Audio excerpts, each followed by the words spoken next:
in terms of formal replies that we received from government structures, the only department that we did hear back, well, first let me say, I did not at all hear back from the FBI on the American side.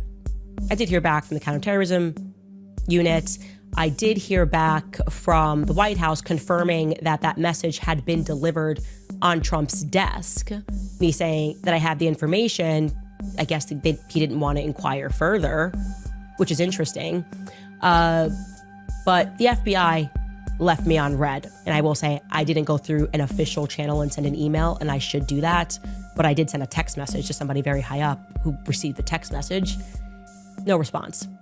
Now, I thought that the claim of the French Foreign Legion being involved in Charlie's assassination, I thought the FBI might be interested. No phone calls even from Utah's FBI branch have come into me either. Wouldn't you want to see? Aren't we supposed to be investigating the Charlie Kirk assassination? It was totally not a state operation, and they really want to get to the truth, which explains why nobody called. No, Utah, not interested. I'm actually surprised Tyler Robinson's lawyer hasn't reached out to me. What's going on here? Ladies and gentlemen, Candace Owens is back, much to the chagrin of Kash Patel's FBI and the folks over at TPUSA, and Steven Crowder and Insurrection Barbie and everybody else who's made it a cottage industry to destroy this woman, when the elephant in the room is this: either she is telling the absolute God's honest truth, or she's a psychotic liar who's hell-bent on destroying her reputation, her platform, and her career forever. Pick your poison, Gateway Pundit, Zero Hedge, InfoWars. It's one or the other, and none of y'all are reporting on any of it. My longtime friend, REDPILL78, is here to help me break it down and much more. Thanks for tuning in, friends. Before we start, just a quick word about a very valued sponsor. As we wrap up 2025, it's a good time to slow down and reflect on the year. If there's one thing we've all learned, it's that uncertainty isn't temporary. It's the world in which we live now. As many have said, hope is not a strategy. For over a decade, my friends at Noble Gold Investments have helped Americans protect themselves and the people they love by diversifying their wealth with gold and silver. Look, no one knows what 2026 will bring, but one thing's for sure. In an uncertain world, real wealth isn't digital. It's physical, lasting, and it's in your hand. So when you're sitting around the table this holiday season surrounded by family, remember the best gift you can give isn't under the tree, it's peace of mind. And that's what Noble Gold delivers, peace of mind, 1 ounce at a time. And this holiday season, when you open a qualified account with Noble Gold Investments, you'll receive 10 1-ounce commemorative silver holiday coins, each beautifully designed with a jolly snowman and a warm season's greetings engraving. These limited edition silver coins make thoughtful gifts, and they're worth double what they were just a year ago. Before the year ends, take one smart step toward a safer future. Visit Noble Gold Investments and get your free wealth protection kit today. That's noblegoldinvestments.com. Don't leave your future to chance. The link is below. Hey friends, welcome back. Thanks so much for being here. Sean from SGT Report on this December 1st episode.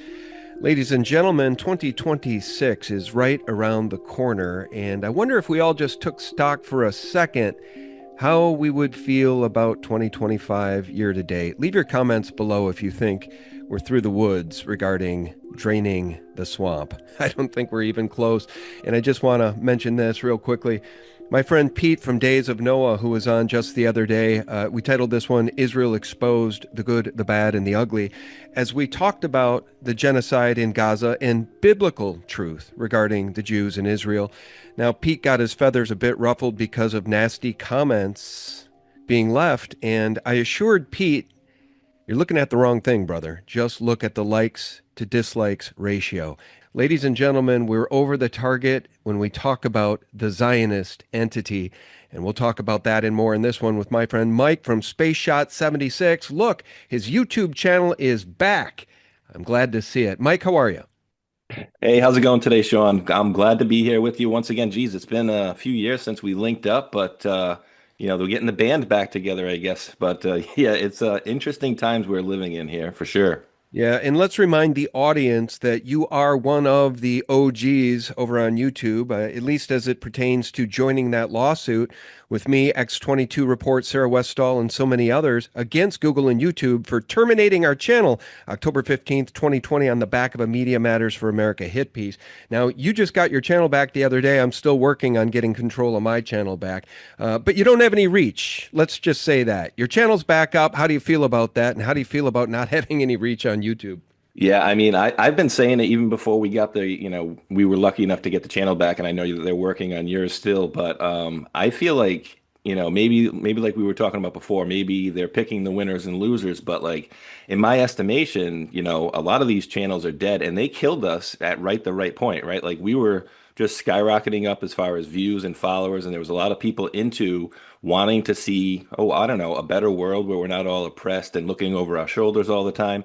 And so they killed us at the exact right time. Now, with that in mind, I know people that have over 1 million followers on YouTube, and we're not even talking like politics, we're talking like sports stuff. And to be honest with you, I'm getting more views with only 37,000 wonderful followers on Rumble than I am with 150,000 on YouTube, and more than that guy is with 1.3 million followers on YouTube. So I don't know what the deal is with them, but yeah, it's like, oh, thanks for my channel back, and it's like a slap in the face essentially. It's like, you're welcome. Yeah, well, they're picking the winners and they're picking the losers. I mean, I think that that is pretty much verifiable over on YouTube. By the way, Mr. Beast, the most popular channel in the world, in fact, maybe the most popular content creator in the world, averaging like 150 million views per video on his main channel. Then he has multiple other channels, including a gaming channel, etc. Mr. Beast and the Rockefeller Foundation are now partnered to indoctrinate our children with Mr. Beast's content, and I'm sure it will be glorious, glorious content that probably props up the state of Israel while glorifying forever wars. Had you heard that, Mike? Mr. Beast and the Rockefeller Foundation now partnered. Oh yeah, we I get the Sunday show with my buddy Hulkinator for the last many years, and we played that clip, and I commented, I was like, look at Jimmy or Mr. Beast's face there as they're recording this. He had like one of those things like where you're made to smile, right? Like, hey, give us a real good smile, and to me it looked like it was forced or whatever. Now I don't know about their connections or whatever, but I know historically this kid has basically taken all his earnings for his previous videos and put him onto the new one, but now he's got all sorts of funding from the Rockefeller, and he's got this new look. I mean, he definitely looks a lot different now, but I don't like the idea that the Rockefeller are mixing in with Mr. Beast, and which are essentially a bunch of, preteens and teenagers. And, let's, be frank, there's adults that watch them too, but mostly it's aimed more, the kids and the teenagers. So I definitely don't want them to kind of start angling their viewpoints to the kids. Yeah. Well, I watched a video last night in part by Mike Benz, meaning I watched most of it, not all of it. The entire video is by Mike Benz. And he talked about statecraft. He talked about how just about anybody or anything can be manipulated to the state's direction or the state's wishes. I mean, Rockefeller Foundation, the state of the money, the Federal Reserve. Okay, they are part owners of the Federal Reserve, and they are essentially sitting atop the pyramid of the rulers of the world, along with the Rothschilds. And Mike Benz was talking about statecraft. And in the case of Mr. Beast, this is the state bending the most popular content creator in the world to the state's ends. We'll have to see if that plays out, but it's hard to imagine it wouldn't. And I think it does speak in part, Mike, to the fact that, again, YouTube is picking the winners and the losers. Now, of course, Mr. Beast sits atop the whole thing, but isn't that exactly the kind of channel they would want? A channel whose main population is like 11 to 18 or 20-year-olds, something like that. And now the Rockefeller Foundation gets to have a voice on that channel. I mean, it's a little bit like Media Matters for America telling YouTube to get rid of us October 15th, 2020. And on that same day, YouTube got rid of us. I'm starting to see a theme here, Mike.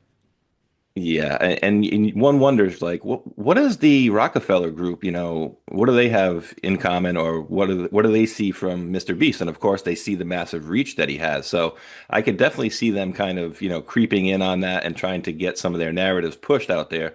But it's become pretty unpalatable out there to see some of the things that are going on. And, in in your introduction, I can't believe it's already almost 2026.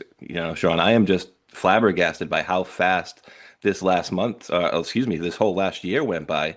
And I catch a little bit of guff from it, and I know that you're not, shying away from it as well, which I think that that little country over there that you mentioned is a little bit of a problem for us. Now, I always have to preface this by saying, because you get the you're anti-Semitic. I'm like, no, any country that was doing the things that Israel has done to us, I would be calling out like flat, and as long as the day is long. So, um, it's always about the people versus the government, right? So I've said this numerous times. I love the people of the United States. I love our soldiers, but I never loved the way our country was run, and even to a certain extent, don't really love how it's being run right now.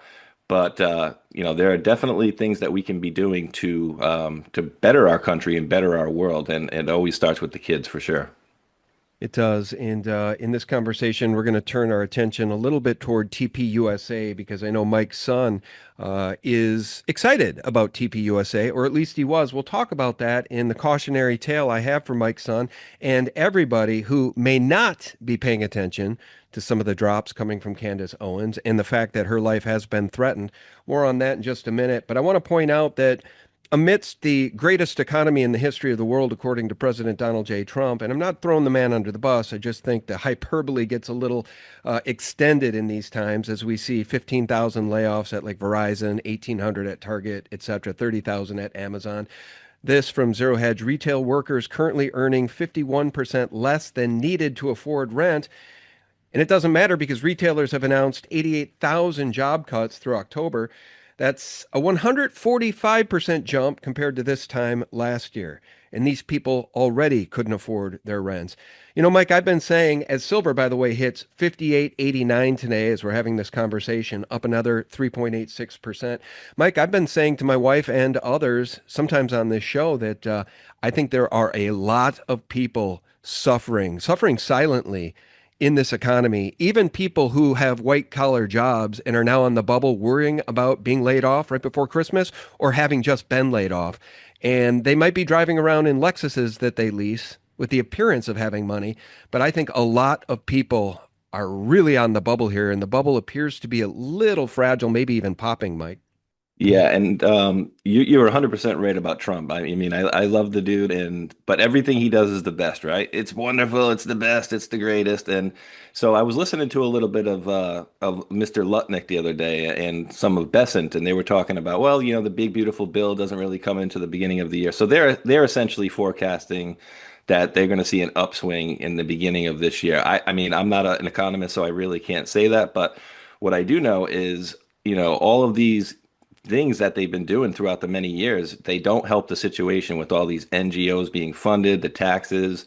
I don't know what repercussions the tariffs are going to have as we go forward here, but if his hyperbole rings true to what his vision is, then I think one big problem with the funding is also the treasury, right? The taxes, the federal taxes. It's like how can certain states like, I don't know, Florida run a state beautifully, but then you have California with the GDP of most countries, better than most countries, and, just absolutely getting destroyed out there. It's the lack of leadership.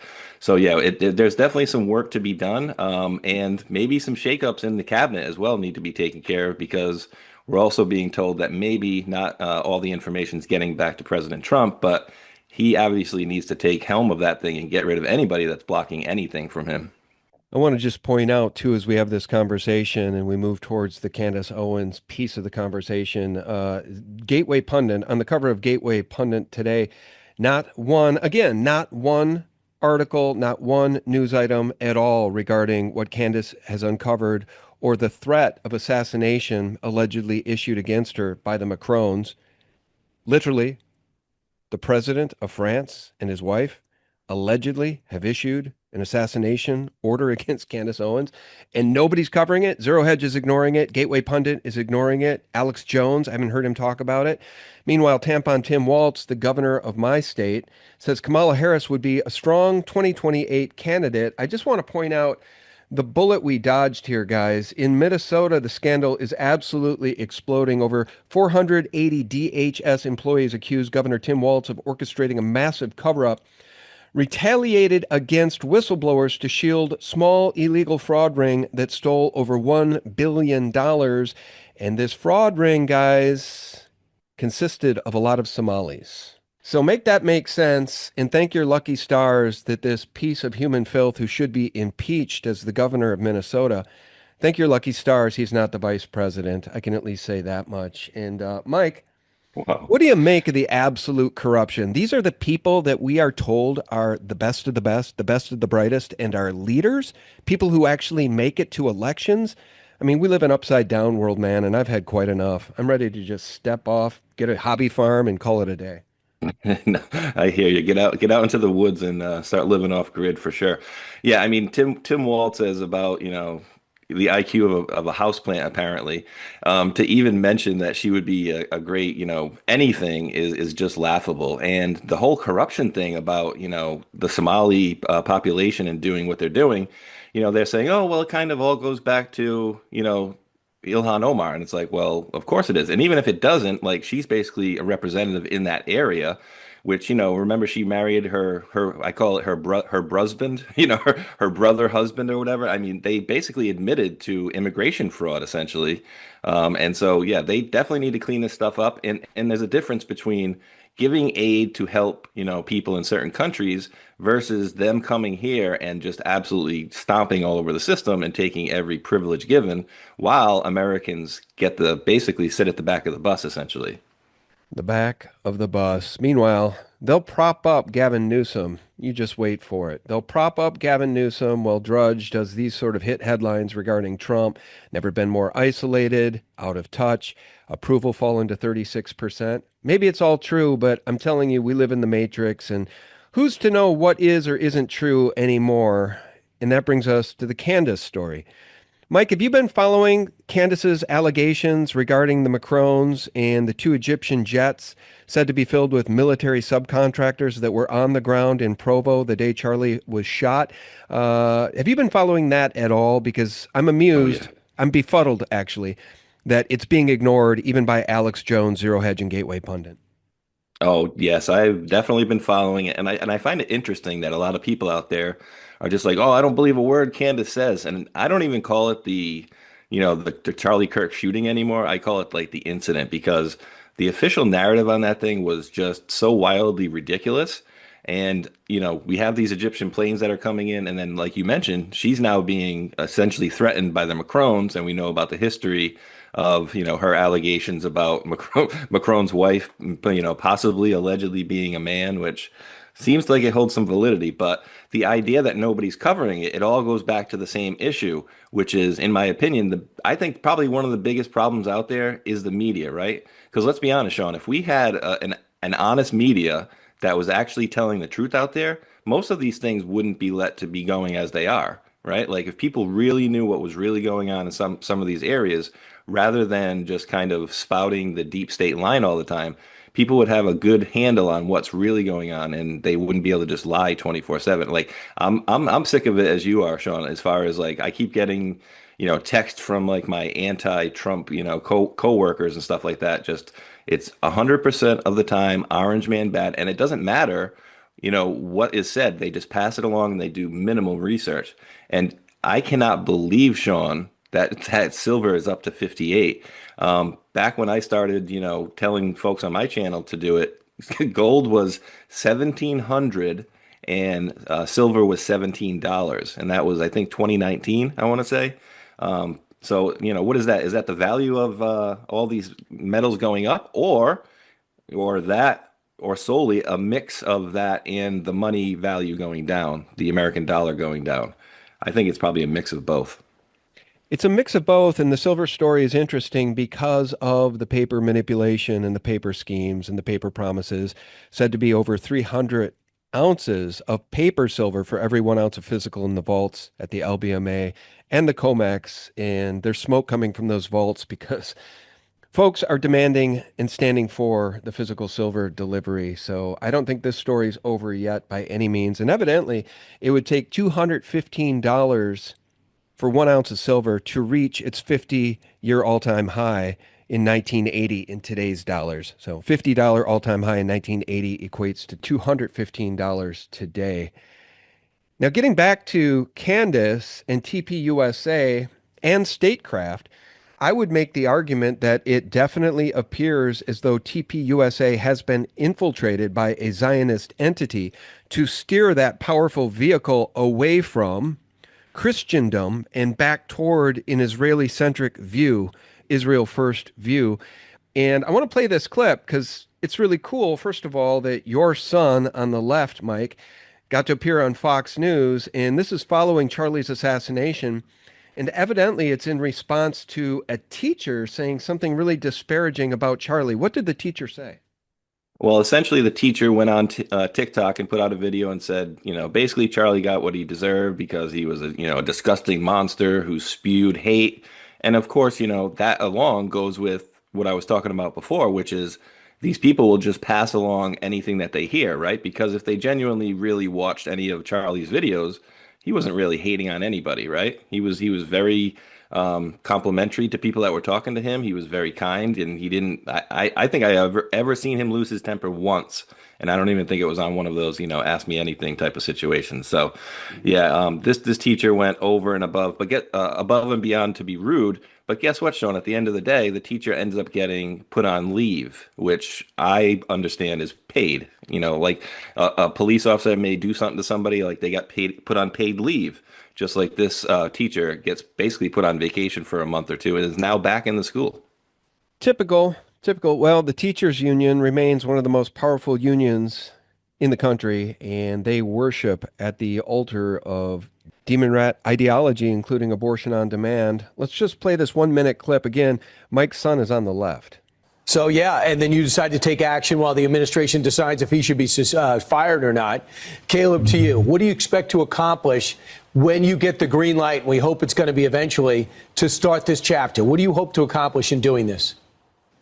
Yeah, so we hope to set up a safe space where conservatives and liberals can come together and talk about their beliefs openly, freely, just exercising our First Amendment right, just like Charlie was unfortunately unable to do following his assassination.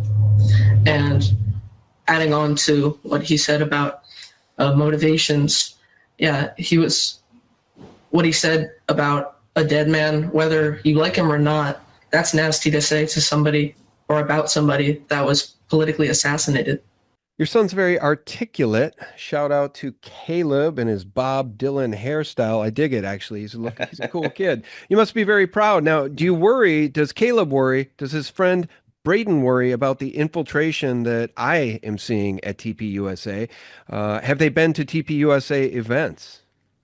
Yeah, so they had another event in a city called Cranston last week that he went to, where it was kind of like a big joinder. So essentially, as I understand it, the town I live in is called Barrington. It's just east of East Providence, and they do have a branch where Braden's mother, I guess, is I think she's one of the vice presidents of the Rhode Island chapter, if I'm not messing that one up.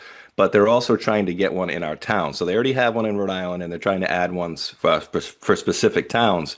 Now, I've talked to him about that, but getting into the teenage years, he's about 15 now. So he's Mr. I got on Fox News, and he was on Newsmax too, which, by the way, none of the producers reached out to have permission to interview a 15-year-old on TV. But that aside, I do talk to him about certain things like that. And the funny thing is, when he went to go do this that day, I was actually live doing my show, and he's like, "Oh, Dad, I'm heading up to the middle school." So I thought he was just going to play basketball. And then he comes back and he's like, "Oh, hey, Dad, we just went and talked at this function." And that was the first kind of, viral moment that he did, where him and his other two friends sat up in front of the teachers union essentially and stated, this guy, what he said was wrong. And just to tack on what you said before, about the teachers union, and I completely agree, they're too powerful. But during the shutdown or the lockdown, apparently they furloughed 90% of these people. And then Linda McMahon, which is funny that she's running it, but she's like, "Did anybody notice anything different, while we furloughed 90% of these people?" It's like, no, a lot of these organizations are just much bigger than they need to be. But that was a proud dad moment for sure. And I, say it tongue in cheek about the hair because everybody I've shown that to, Sean, they go, yeah, my kid's like that. His hair is just like that. So apparently that's what's in for the kids nowadays. And I can't say, looking back, that my hair was any better at that age. No, no, no, it's all good. And the mullets were running strong for a couple years up in Yeah. Minnesota. Let me tell you, the mullets were all the rage for a while. Okay, so Tyler Robinson, the lone gunman. Okay, that's all we ever hear from officialdom, but we don't hear much from officialdom. We don't get FBI updates on this investigation at all. It's as though they want you to just go back to sleep circa 1963 and wait 7 years for the Zapruder film, folks. We're not going to do that. So, does your son have any interest in finding out who really assassinated Charlie Kirk? Is he paying attention to that Tyler Robinson versus Candace Owens narrative? To be honest with you, I don't really think so. I mean, I know he's watched a lot of Charlie stuff, even before Charlie, unfortunately, the situation with Charlie happened there. He was watching a lot of Charlie stuff. He doesn't really get too much into the weeds as far as, what I would call, quote, conspiracy theory stuff. It's just like, when it originally happened, and I was like, boy, that was a lot of blood coming out of his neck. That was pretty weird. And, apparently it was supposed to be a 30-06, which by all estimations in any video I've seen on like YouTube where they're shooting ballistic dummies or an elk femur, it literally just makes toothpicks out of an elk femur. So the idea that Charlie's neck, would basically stop a 30-06 bullet, like I said before, the whole narrative, the whole official narrative front to back is completely is just laughable to me. And I think, the real progress needs to be made. I think this could be a lost country, but I'm very positive in my outlook for it. But I really do think we're going to see some things before midterms because if they don't get on their game before the midterms, they lose the House, they lose the Senate, and it's basically game over at that point. And you have to understand, I would believe President Trump knows how important this is because, similar to what happened to us, that was just like dipping your toe into it. Like, oh, Media Matters got rid of our YouTube channels and our PayPals and whatever and followed us around. But at the end of the day, does he not take care of this properly? His family, everybody he's connected to, is a target as well. So we saw what they did during the pause and getting rid of all of us. So we know that they will not shy away from doing that again. So hopefully they have that same, want to get that stuff taken care of before midterms. And I'm positive and feeling positive that I believe that they will. Just to be clear, you believe that they will what? Release real information regarding the assassination of Charlie Kirk, or what exactly do you mean? Oh yeah, sorry, I should have been more clear. But I see. I don't know what they're going to do about this stuff, but I do understand about the all this information that's coming out about Crossfire Hurricane and this Arctic frost stuff that we didn't know about. J6, the pipe bomber. Harry Derm's people are back, basically working with some of the DOJ now. I don't know that we'll get an answer for this, but I think that we do need to get an answer for what happened to Charlie for sure. But yeah, I think a lot of the other information will come out. I'm not sure about the Charlie Kirk situation. My hope is that it will. I don't know that it will, though, of course, because you don't know if they're protecting certain entities. You don't know at this point. Well, I'll tell you this. Here's the thread that I like to try to connect here for folks. So Emmanuel Macron was once a Rothschild banker. He wasn't even qualified for the job, and people with whom he worked said, who the hell is this guy and how did he get hired? He's an idiot. Okay, that is the rumor regarding his tenure at a Rothschild bank. He's a Rothschild agent who was victimized by his own teacher when he was a 14-year-old boy. The teacher, Brigitte Macron, is said to actually be a man. So not only was Emmanuel Macron the victim of a pedophile in his teenage years, the pedophile was a male masquerading as a female. Now that is what Xavier Pressard and Candace have uncovered regarding Brigitte, okay? And now this government has been given the receipts and evidence of this alleged hit, this plot to assassinate Candace Owens. The evidence has been given from Candace to officials within our government, and Candace has said, so now we await an official response from the U.S. government. It hasn't come yet. And how could it? How could it possibly come? I think the cover-up will continue. Meanwhile, this is really alarming from Project Veritas, threatening texts from a number linked to Armstrong Williams, corroborate Project Veritas's report on the targeting of Candace Owens. Listen to this. This is absolutely chilling. And I quote, "Do you think I didn't notice you handed your text messages about Candace over to Veritas?" I'm not exactly sure who this is written to, but he says, "You're being far too brazen. I know you're without a lawyer. How on earth do you think pulling a stunt like that helps you? You'd better remember every single day that you're only alive because of me, and that you were never extradited because of me as well. The next time I see any of your messages leaked to Veritas, things are going to change. Barr is already running out of patience with your behavior. Be careful." This person also sent a text message saying, "Candace paying for your security these days? Because if she isn't, she really ought to be. And now that you're on her team and act like the two of you are thick as thieves, you can pass along a message for me. Things won't end well for either of you if this nonsense keeps up. Just take a good hard look at what happened with Kirk, and maybe you'll think twice." Now, Wow. what are we to make of anybody that would write any such thing in a text message to anybody who might actually make it public? Now, if that actually came from Armstrong Williams, it backs up so much of what I've been saying about Insurrection Barbie and others who appear to have bent the knee and possibly taken blood money to just play ball with the official narrative regarding the assassination of Charlie Kirk. And I think it's the biggest story in the world right now, and it's not being covered by virtually anybody, Mike.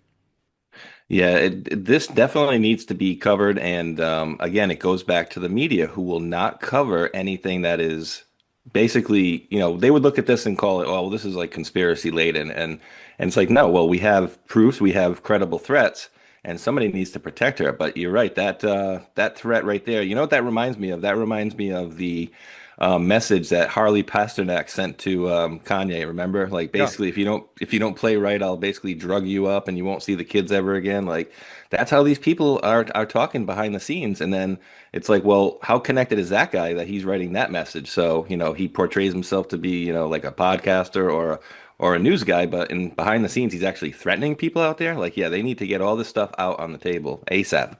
Couldn't agree more, and you're absolutely right about Kanye. And Kanye recently just had a comeuppance where he sat down with a rabbi and another Jewish man, and he begged for forgiveness. So I just don't even know what's going on anymore. I just do know that for Pete from Days of Noah, who helped me cover a lot of this issue the other day, I should have warned him. I think I did. This is the most controversial, dangerous topic in the world. The topic of Israel, Zionism, genocide in Gaza, and the assassination of Charlie Kirk. Who done it?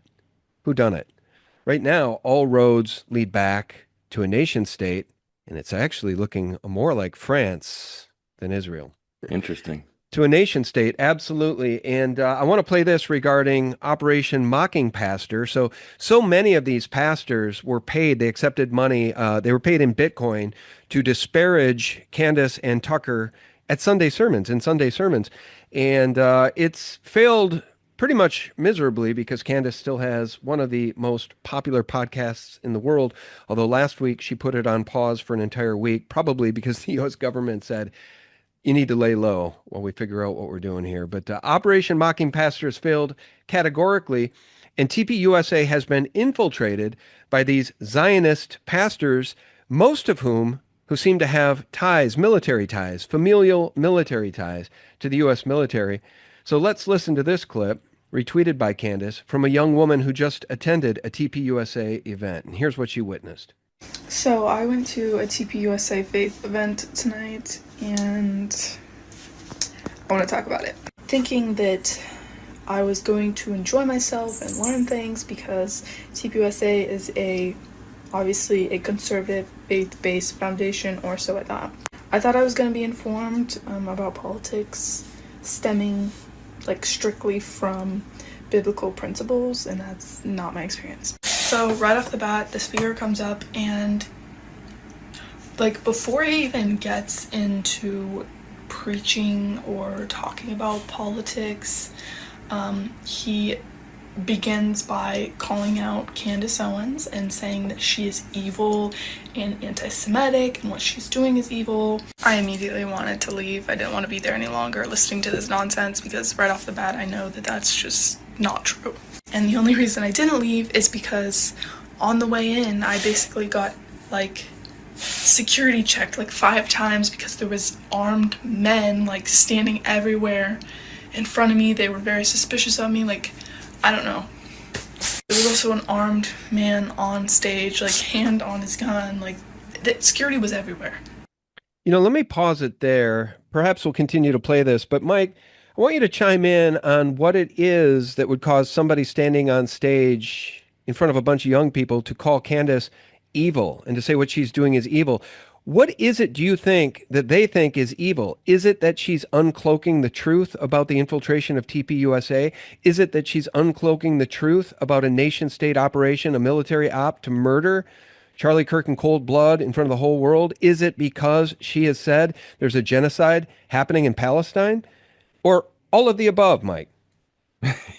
Yeah, one wonders, right? And well, clearly they have their marching orders, right? And that is, it's actually despicable, right? When somebody's going to church and they want to, hear the word of Christ, and they're getting basically a narrative pushed down their throat talking about another person. It's like, wait, well, when did Candace become, part of the church talk? So yeah, we know the pressure that these people are put under, right? And some people are either monetarily pressured, like, hey, I'll pay you off if you, toe the line from us. And we know other people are essentially blackmailed to do what we're telling you to, or we're going to show you, put this video out publicly. We'll tell people about A, B, and C.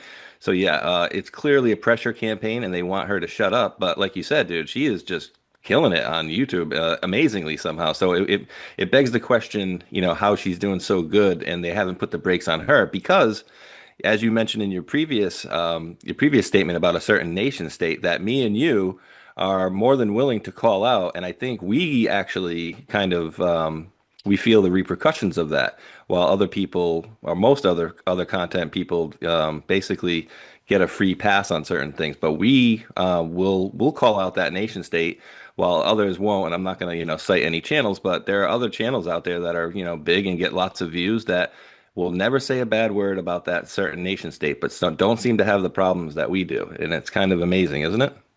Well, it is amazing, and I have called out many of these people, including Steven Crowder, who's got an enormous social media presence, and he literally, in covering Candace and trying to gaslight her and the audience into making everybody think Candace is absolutely a psycho who's lost her mind, actually called her the C word. It's a 4-letter word starting with a C and ending in a T. Now, to me, that's not discourse.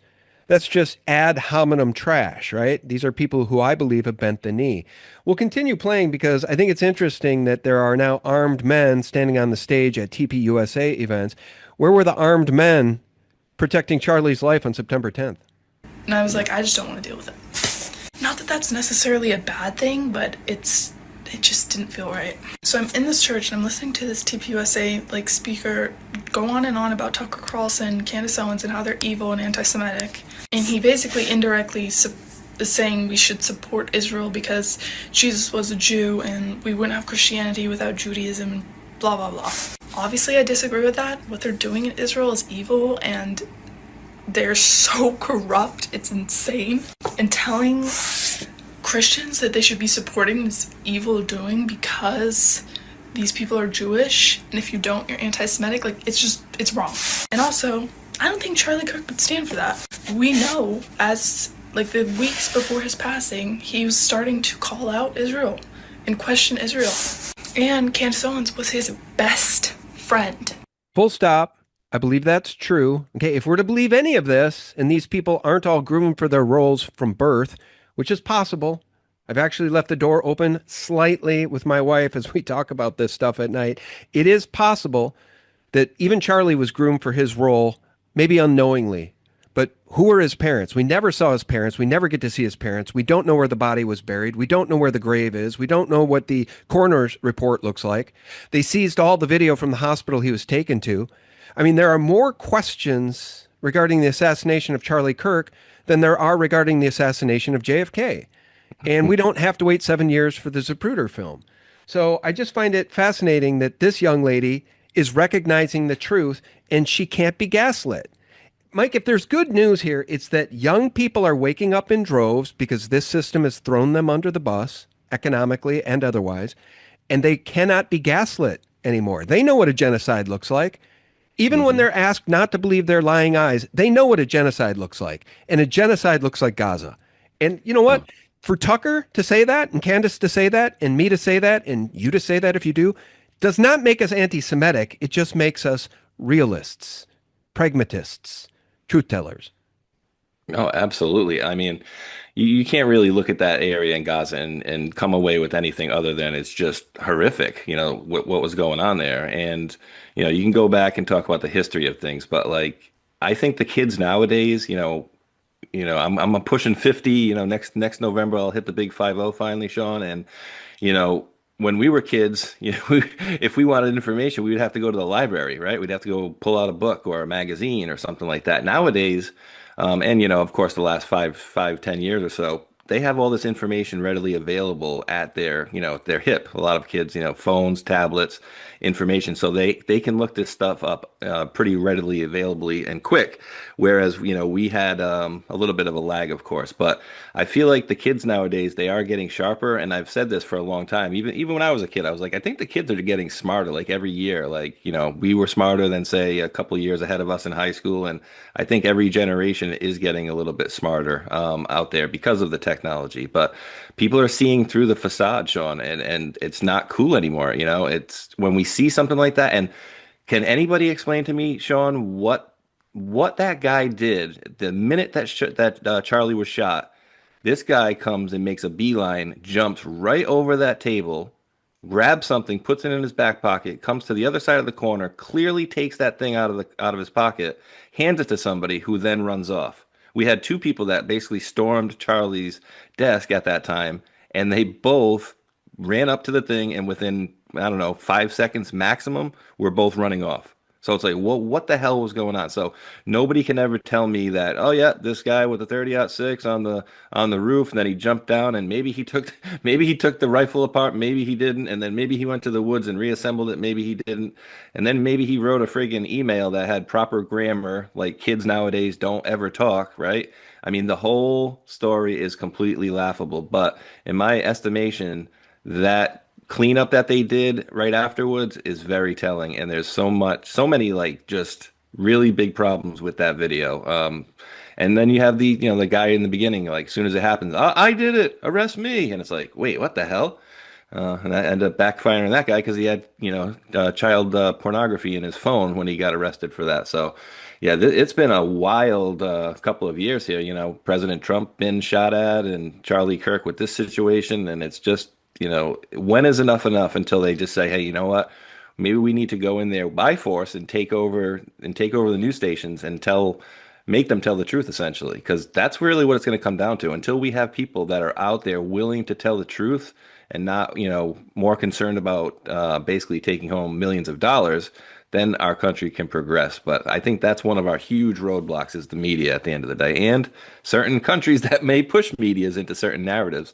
And like you said, you talk about that country, it's like, oh, you're an anti-Semite. And that's like the whole key word of it all. It's like they use it like they used racism here in America. They use the word so much that at a certain point, it doesn't mean anything because you've overused it.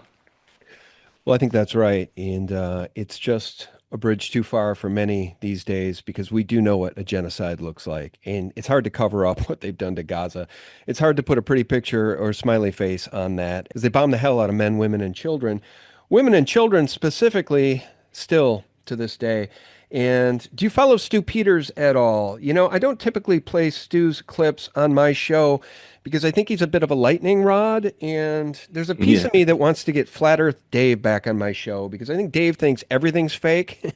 And I would like Dave's take on Candace and this whole thing, the assassination of Charlie Kirk, because I bet his take would be a lot different than my take. But Stu Peters, I don't know if Stu was groomed from the ground up for his role. I happen to know a little bit more about Stu Peters than others because for some period of time, he lived in the small town in Minnesota where my wife grew up, and I know of Stu Peters. He is a real person. I just have a question about him because he does have a knack a similar talent for doing what he does in front of a camera, just like Candace.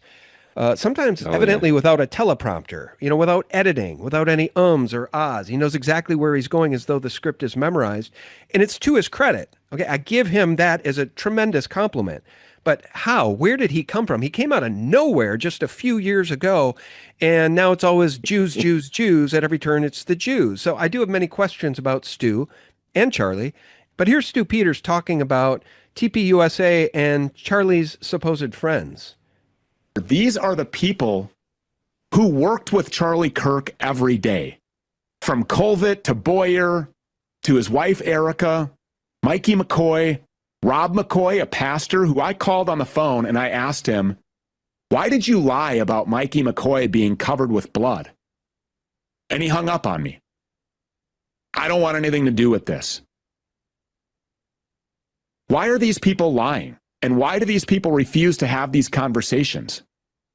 Allegedly, they just lost Charlie Kirk. Shouldn't they be the ones screaming this story about Tyler Robinson is completely fake and unbelievable? We want to know who really killed our best friend, our boss, my husband. We want to know. Erica Kirk should be the loudest demanding answers from this corrupt, fake FBI under Pam Bondi's DOJ. Supposedly being run by Kash Patel, which is also another humiliation ritual for all of us. I got an interesting one for you, Sean. Let me pause it there. Your thoughts real quick, Mike. Go ahead. So yeah, I've definitely seen Stu, and I didn't know that about, and why would I know that about, him growing up in your wife's hometown. But as it happens, I've seen Stu quite a bit on YouTube, well before his recent conservative podcaster gig. I don't know if you've ever seen Stu the Bounty Hunter. Well, I do know Stu the Rapper. I do know that he was a bounty hunter, and I do know he has talked about his rapping skills, I guess. But no, I didn't follow him before he came on the scene in this capacity with a very slickly produced, very well-produced show with evidently tremendous reach. And he literally came out of nowhere. He came out of nowhere because, look, you and I were running in the same circles. You and I got blown off of YouTube 2020. Then that vacuum was filled by a bunch of new people. That did include, to some extent, believe it or not, Charlie Kirk and Candace Owens. They came on the scene during the COVID lockdowns because my wife and I were recounting this. She goes, they came out of nowhere, and I remember seeing them on Fox News. They were guests all the time, sometimes both of them.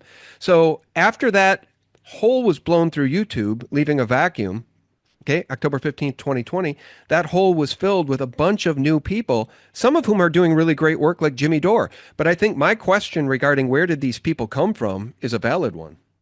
Oh, jeez, 100%. But here's the thing too, right, Sean? And so I look at it, and I don't know this guy. I've never talked to him, but I did see the thing, and for me, it's a little over the top. I get it, and I feel like certain people push a certain narrative too much. But maybe maybe it's warranted. But yeah, you're right. I had seen him on YouTube before, and he went under the name Fokiss, Fokiss, and then Stu the Bounty Hunter. So back a few years ago, I haven't even really thought to revisit that till now.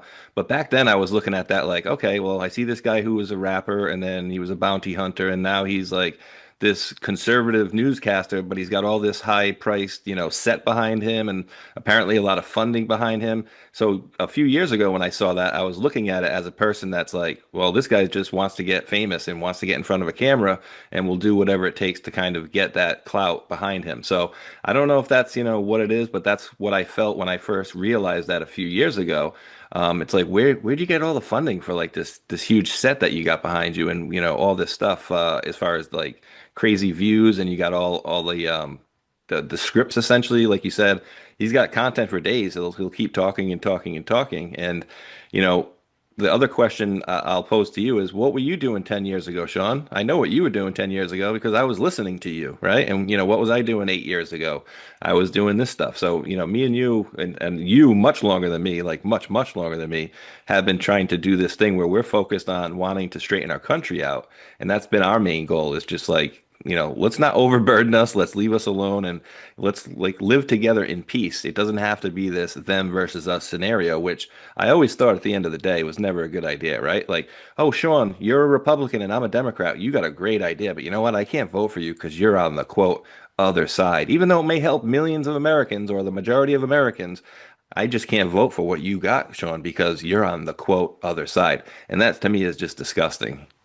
Yeah, I think it's the divide and conquer tactics, of course. And I did note that to my friend Pete from Days of Noah. I'm like, look, man, don't be dissuaded by negative comments. Look at the likes to dislikes ratio. Okay, it's like 97% likes versus 3% dislikes. But the comments make you feel like it's the other way around. And I think that's by design. And I said, don't let IDF agents in the comments section ruin your day, brother. And I think that's sort of the message. And, to your point, yeah, I started my YouTube channel in 2010, 2009 actually, but I started actually making political videos in 2010. The first couple of videos featured Dr. Naomi Wolf and Dr. Paul Craig Roberts. And I was talking about the threat that is the military-industrial complex and the bankers, etc. And the channel grew organically over a period of 10 years until they nuked it in 2020. So you and I know each other's history, and some of these other people, these histories are a little bit more fuzzy, but they're very gifted. I think we can agree that Tucker Carlson is extremely gifted. Now, of course, his pedigree we know going all the way back to Fox News for years, but Charlie Kirk, extremely gifted orator. Candace Owens, an extremely gifted orator. And I would argue Stu Peters, whether or not you like what he's saying, is an extremely gifted orator. So I don't know where these people came from, but they're gifted at what they do. And it just kind of makes me wonder in the back of my mind, if everything is fake and gay, as Candace Owens like to say, Mike. No, you make a good point. What kind of really, not made me angry, but like made me kind of sit up and take pause and take notice is, the things that me and you have been reporting on, and like I always hat tip to you because I've always looked up to you as like always putting out good truth to the best of your knowledge, and I always think you do a great job of that. So I've always looked up to you as far as what you've done for your channel. And thank you, by the way. Oh, definitely, you have my utmost respect, Sean. And so yeah, you absolutely have my utmost respect for what you've done on your channel, and you've gone through in the last many years. But what kind of really twisted me up a little bit is all the things that me and you started to kind of focus on the same things, and 2018, 2019, 2020, and all the things we've been reporting kind of went to like this silent abyss, right?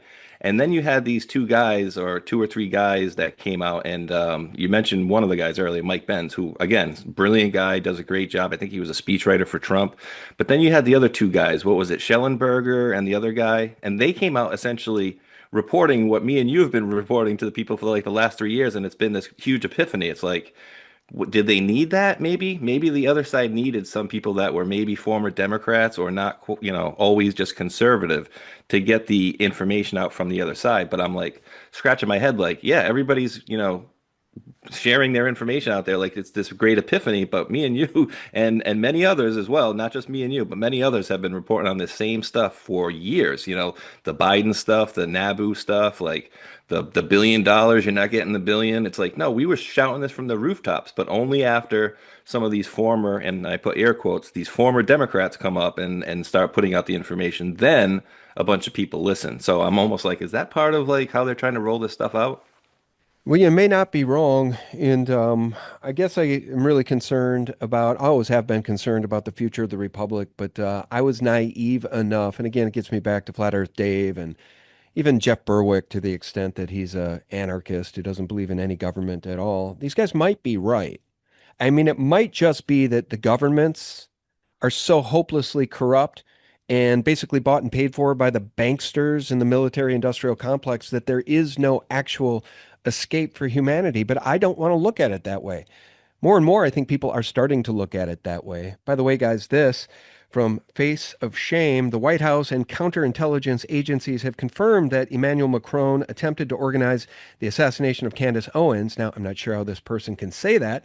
We'll see the quote. I guess Telegram owner Pavel Durov just linked France and Macron to the killing of Charlie Kirk. Oof. Of course, down here in the reader's added context, neither the White House nor any intelligence agency has confirmed any such thing.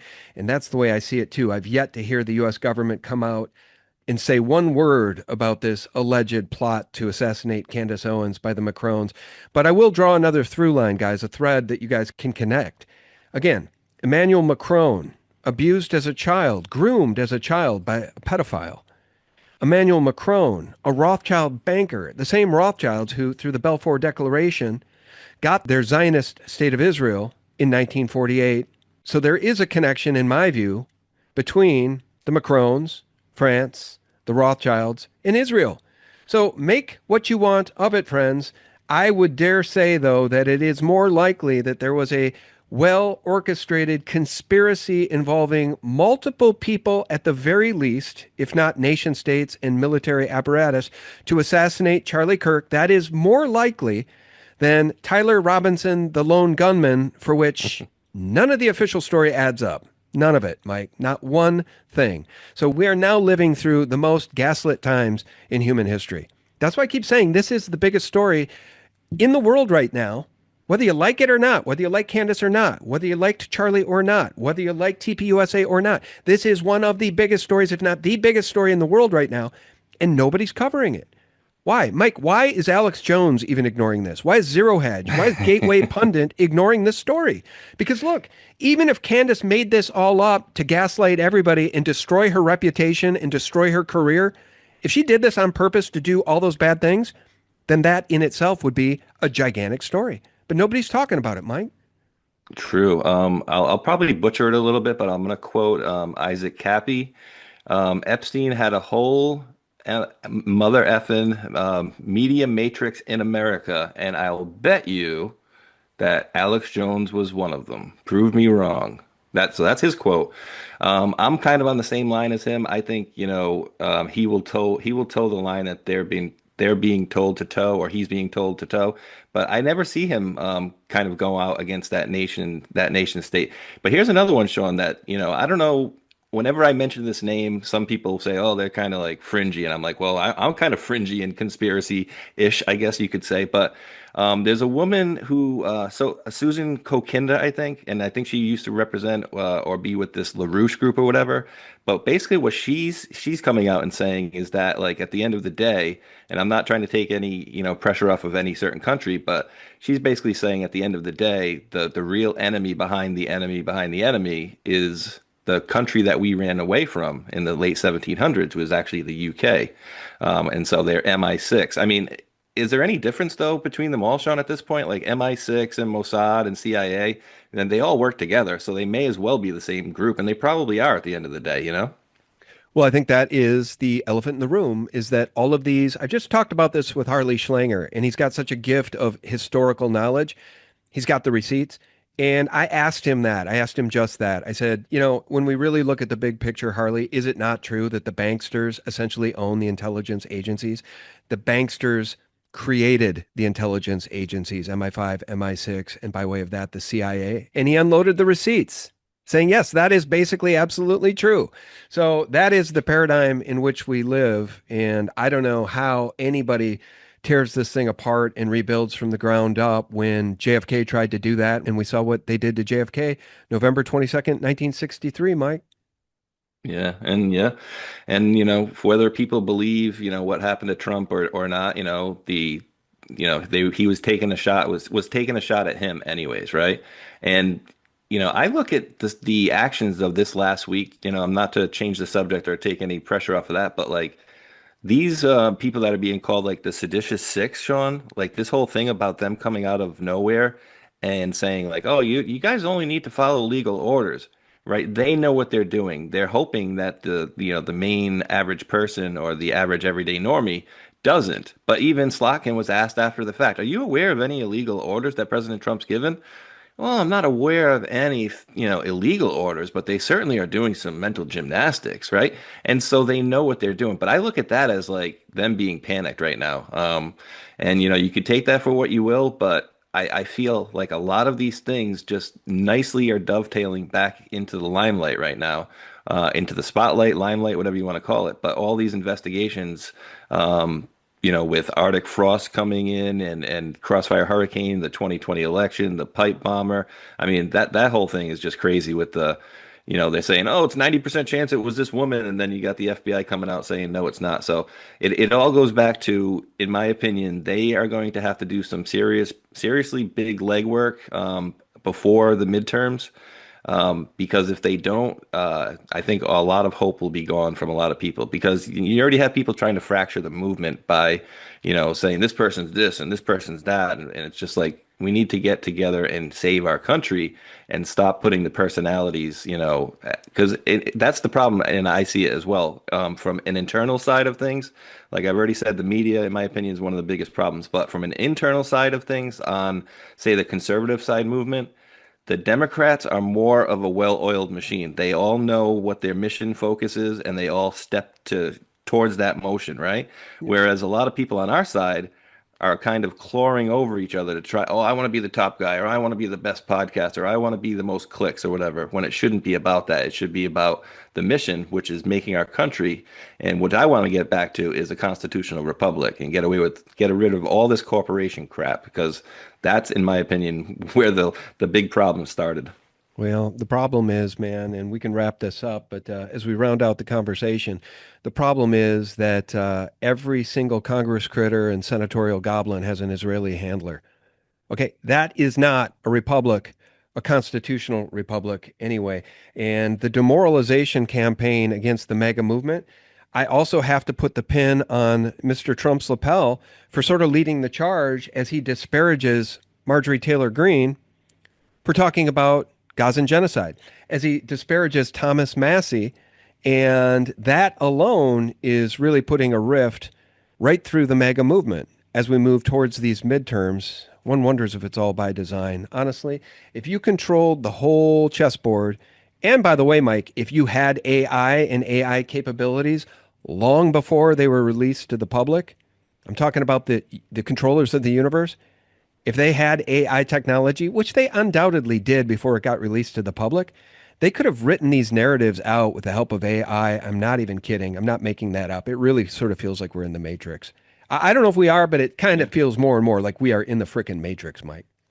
Yeah, no, I mean, I like the woo stuff, and I look into certain things about like our reality. When you look at the fabric of our reality, it looks like it's ones and zeros, and then you have theoretical physicists and stuff talking about how they believe that we are in a simulation of sorts. But I personally, and I could be wrong about this, right? But so don't shoot the messenger. But I personally believe that the thing with Marjorie Taylor Greene and maybe Massey to a lesser extent, I don't know that they ever got along, but I feel like it's that fake fighting that they're doing. And just allow me another 10 seconds to explain that, which is, let me remind you of, I don't know, and I don't even know the timeline right now, 3, 4 months ago, maybe 5 or 6, where you literally had Elon Musk posting all over X that Trump was basically in the Epstein files and he's blocking this, and like they were fighting. And then I'll fast forward you to like last week after MBS, was visiting, and then you had Elon posting, "Oh, what a great thing," and all of a sudden they're buddies again. So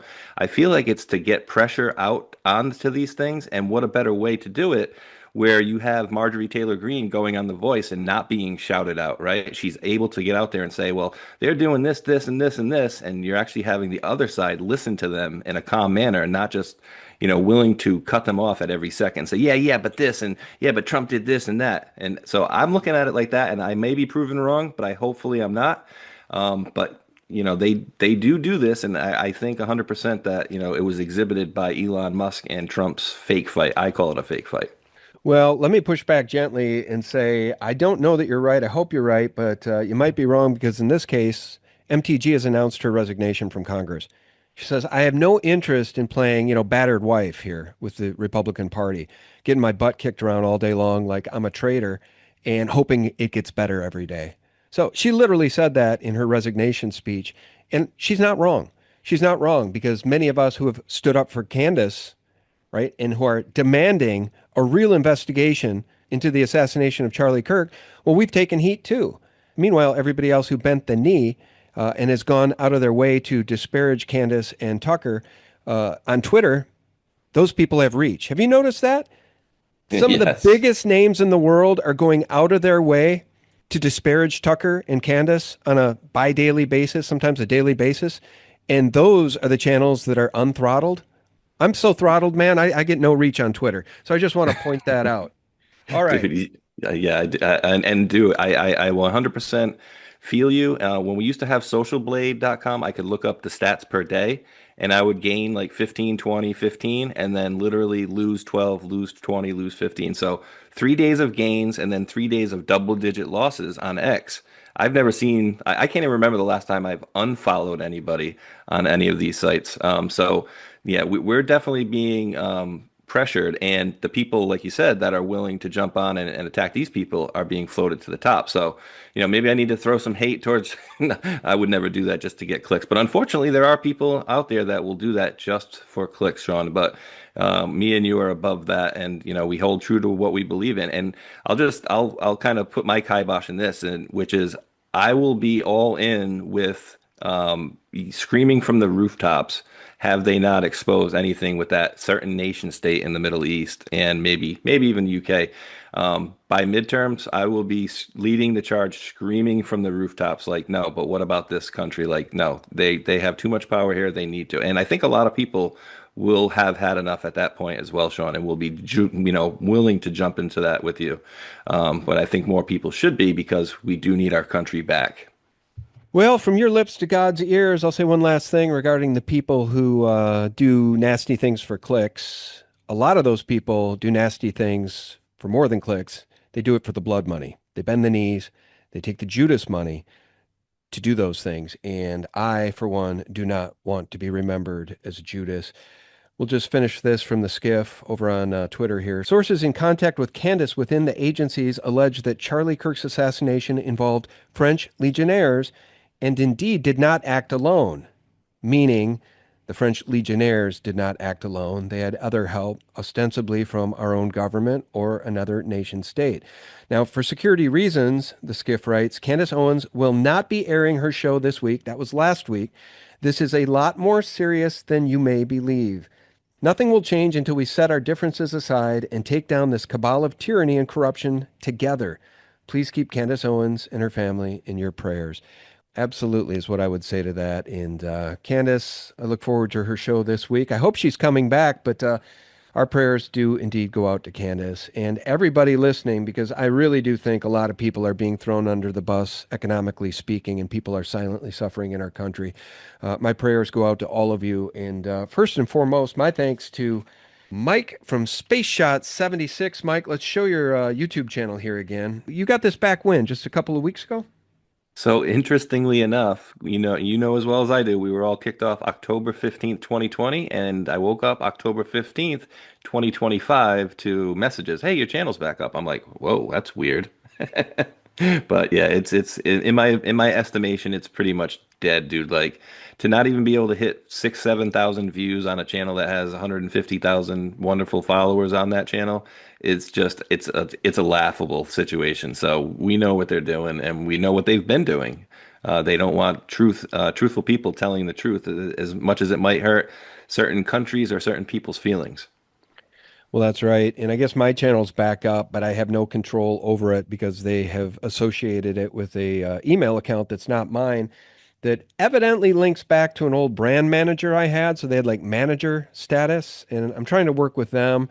They say they can't get in, so they're trying to work with YouTube. I mean, it's a mess. I mean, they don't want us to have our channels back. I think they just did it because of the Jim Jordan kind of settlement. They might be on the line legally to restore all channels that were terminated due to government intervention. That was the idea, and I think that's exactly what happened.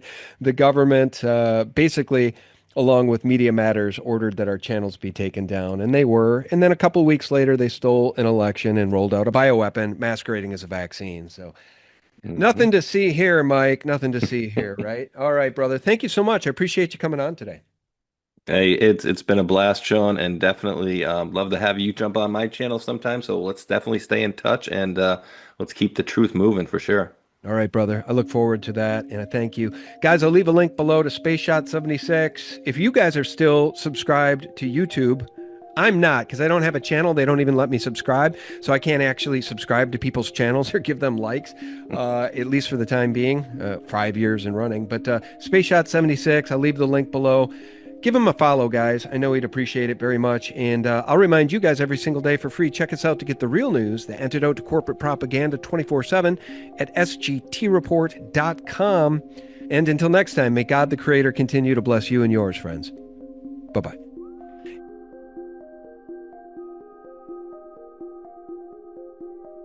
Something's got to give. What is very interesting, though, about silver is just look at these spikes.